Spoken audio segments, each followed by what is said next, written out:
पहले समझना होगा कि जाना कहाँ है। फैसले की कहानी।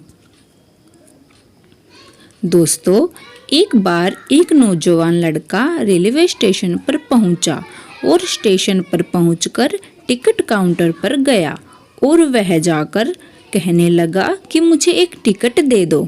काउंटर पर बैठे व्यक्ति ने उससे पूछा कि आपको कहाँ का टिकट चाहिए। लड़के ने कहा, टिकट दे दो। आपको बात समझ नहीं आ रही है, मुझे टिकट दे दो। काउंटर पर बैठे व्यक्ति ने सोचा कि ये शायद थोड़ा सा खिसका हुआ है, इसीलिए इस प्रकार की बातें कर रहा है। काउंटर पर बैठे व्यक्ति ने फिर से पूछा कि अरे भाई साहब, आपको कहाँ की टिकट चाहिए, बताइए तो। लड़के ने कहा, अरे मैं तुमसे टिकट मांग रहा हूँ, तुम्हें देना नहीं है क्या? मुझे टिकट दे दो।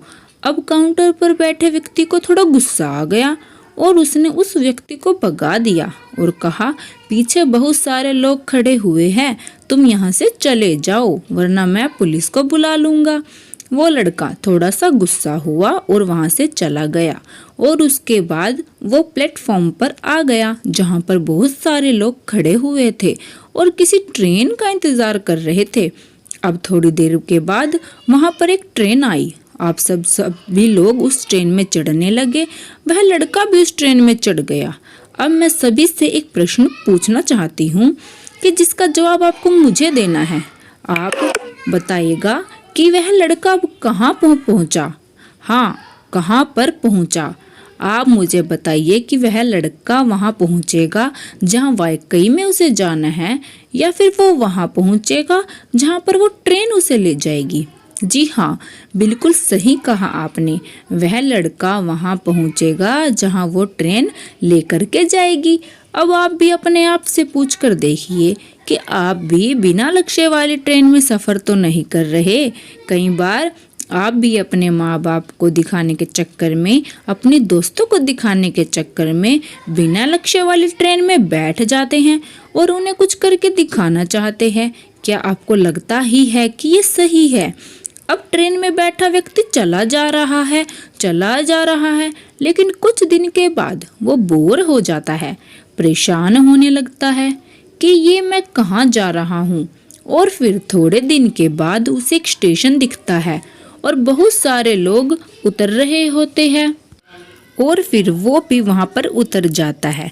लेकिन स्टेशन पर उतरने के बाद उसे ये समझ में आता है कि मुझे यहाँ आना ही नहीं था, मुझे तो कहीं और जाना था। अब फिर से आप अपने आप से पूछिएगा कि कई बार आप किसी रास्ते पर निकल लेते हैं, बिना लक्ष्य के निकल लेते हैं और कुछ दिनों के बाद आपको यह महसूस होता है कि आपको यह बनना ही नहीं था, आपको तो यह करना ही नहीं था, आप तो किसी और चीज़ के लिए परफेक्ट हैं, तो आपको वो करना था। आप सिर्फ लोगों को दिखाने के चक्कर में किसी चीज़ को बनाने की कोशिश करते हैं, जबकि असल में वो आप होते ही नहीं हैं।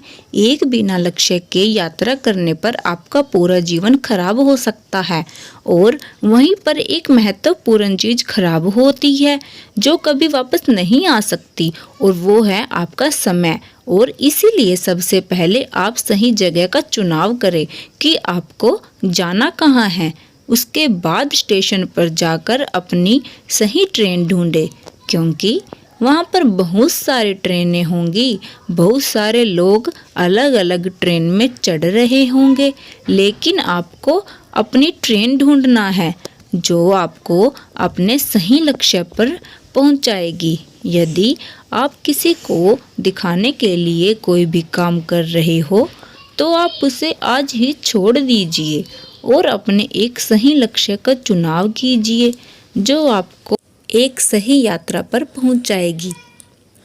कई लोग अपने जीवन में बिना लक्ष्य के घूमते रहते हैं, भटकते रहते हैं, परेशान होते रहते हैं और जीवन के अंत में कहते हैं कि मैंने अपने जीवन में कुछ नहीं पाया। क्या आप भी उनमें से एक बनना चाहते हैं, या फिर एक सही लक्ष्य का चुनाव करके अपने जीवन को खुशी खुशी प्रसन्नता से जीना चाहते हैं? दोस्तों, फैसला आपका है। फ्रेंड्स, दोस्तों, आपको ये कहानी कैसी लगी? आप अपने कमेंट्स के द्वारा हमें अवश्य बताएं। ये हिंदी कहानी पसंद आने पर लाइक भी करें, शेयर भी करें।